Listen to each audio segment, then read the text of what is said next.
Sana si Ninong?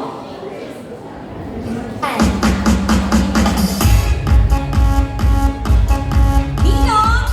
Ay!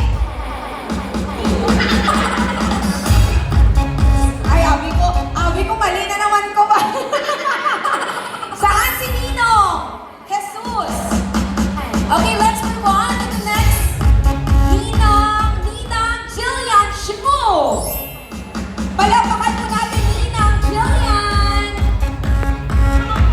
Ay, si Sister.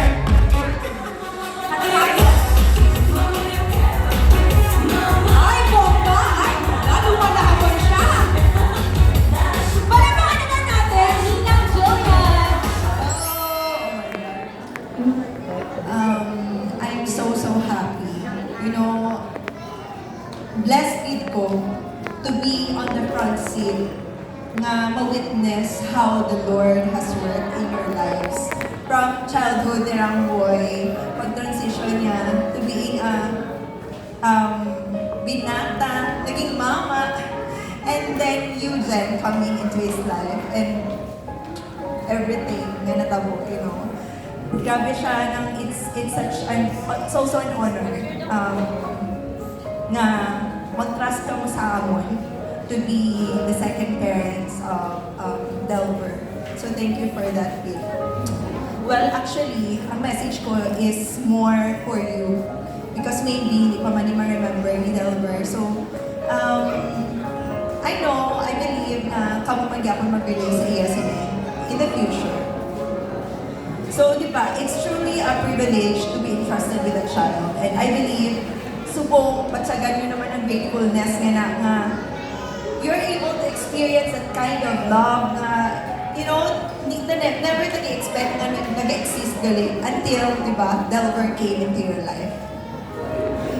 Now, with everything that's happening in the world today, I just pray that you can raise Delver, we can raise our children to be the salt and light in their generation, who can make an impact and really create change sa next generation.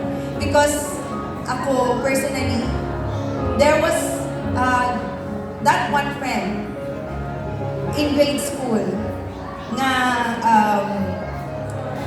nag-share sa Bible sa amon during recess time. And that's when the seed was planted sa Amen. ako. Amen. That's your anthem again. So it's so grateful to medyo I feel emotional because, you know, kami ni Magan, you really treated me like your own family din. So I'm grateful because ang dako ang inyong naging part nyo sa akong faith journey. And I'm so happy that we will be doing this faith journey man together until we grow old. Because of course our bond mas stronger now that naging kumpare na kita. So I'm so thankful. I'm thankful for your lives, guys.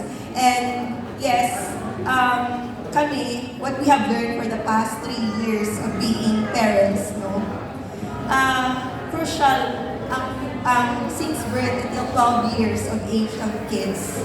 By that time, kita pa ang world nila. So, it's really important that we are able to model a Christ-like journey sa ila.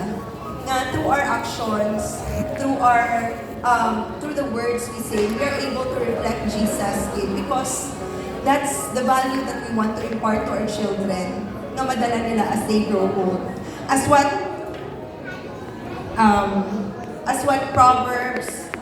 is said in Proverbs 22 verse 6.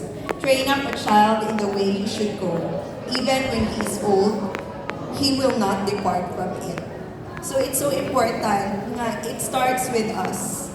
I just want to share because this is what we are trying to do, man. Because, you know, one time I was asked, what kind of parent do I want to become?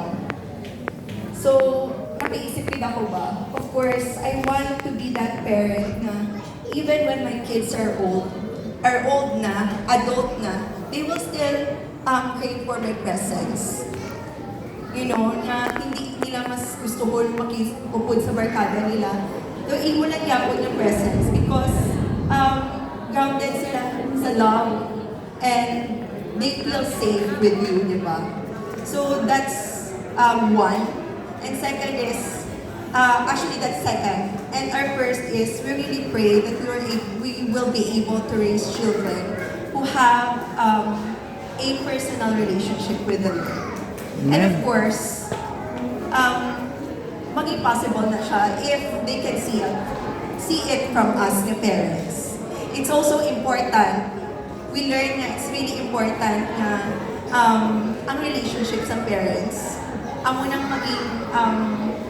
maging example din, makita sa children ang love ni Lord through the relationship of the mother and the father. That unconditional love. So, yeah, I pray na as you raise Delver, ang maging foundation pa, love of the Lord. That's all. And yes, so thank you and happy birthday naman kay Delver. Thank you so much, Ninang Jillian. Palagpakan naman po natin si Ninang Jillian. That is an amazing and touching message.